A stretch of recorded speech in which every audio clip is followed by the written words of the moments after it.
Ma sœur veut que je lui pardonne et que je sois la tante de ses enfants. Mais est-ce qu'elle le mérite vraiment? Il y a 7 ans, j'étais enceinte de 10 semaines quand j'ai fait une fausse couche. Les crampes ont commencé au boulot. Et quand je suis arrivée à l'hôpital, j'ai tout de suite su que quelque chose n'allait pas. Le soir même, les médecins m'ont confirmé que j'avais perdu le bébé. Mon mari n'est même pas venu. Il m'a juste envoyé un message disant qu'il avait une urgence au travail et qu'il me verrait à la maison. Je suis rentrée vers 2 heures du matin, épuisée, vidée, le cœur en miettes. Et là, je l'ai trouvé dans notre lit avec ma sœur. Ils étaient réveillés tous les deux. Aucun n'a bougé. Ma sœur a tiré les draps sur elle et lui a juste dit: on doit parler calmement de tout ça. Je n'ai pas crié, je n'ai pas pleuré. J'ai pris mon téléphone, j'ai pris une photo d'eux dans mon lit et je suis partie. J'ai dormi dans un petit hôtel cette nuit-là. Le lendemain matin, j'ai appelé un avocat. 3 jours plus tard, ils sont venus à mon travail pour s'excuser. Ma sœur disait que ça s'est juste passé et qu'elle ne voulait pas me faire de mal. Lui disait qu'on pouvait aller en thérapie et arranger les choses. Je leur ai dit que je voulais un divorce, rien d'autre. Pas la maison, pas la voiture, pas un seul meuble, juste la paix. 2 semaines après, ma mère m'a appelé pour me dire que ma sœur était enceinte. J'ai raccroché. Mes parents ont insisté, disant que le bébé n'y était pour rien, que je devais penser à la famille. Je leur ai répondu que la famille était morte le soir où j'ai ouvert la porte de ma chambre. J'ai tout coupé. Ma sœur s'est mariée avec mon ex 6 mois après le divorce. Ils ont eu leur bébé, puis 2 autres ensuite. Pendant des années, mes parents m'envoyaient des photos des enfants. Je ne les ai jamais ouvertes. Ils m'invitaient pour les anniversaires, pour Noël. Je ne répondais jamais. J'ai déménagé à 2 heures d'ici et j'ai recommencé à zéro. Il y a 3 ans, j'ai rencontré quelqu'un dans un café. Gentil, drôle, avec une grande famille adorable. On s'est mariés il y a 2 ans. Sa famille m'a accueilli comme si j'étais là depuis toujours. Sa sœur a 4 enfants et il m'appelle Tata. On va au parc, on fait des cookies, on regarde des films. Je les aime de tout mon cœur. Pour la première fois depuis longtemps, j'avais l'impression d'avoir une vraie famille. Puis, il y a 3 mois, ma sœur m'a appelé au travail. Je ne connaissais pas le numéro, alors j'ai répondu. Elle pleurait. Elle m'a dit: j'ai besoin de toi, s'il te plaît. J'ai besoin de ma sœur. J'ai raccroché. 1 heure plus tard,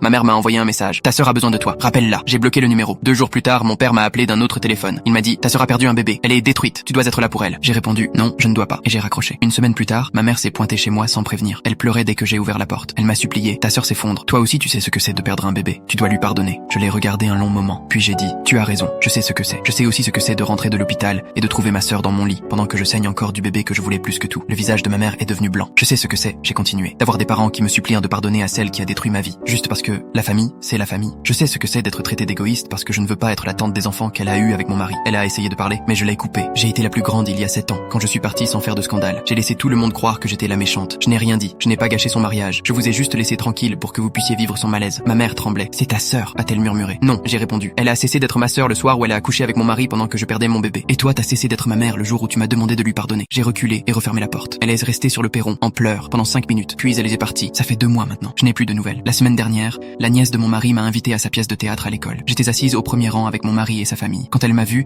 elle a agité la main comme une folle. Après le spectacle, elle a couru vers moi et m'a dit: je suis trop contente que tu sois ma tata. Je l'ai serré fort. Et là, j'ai compris une chose. J'ai déjà une famille. Et eux, ils me méritent, vraiment. Parfois, être la plus grande personne, ça ne veut pas dire tout pardonner.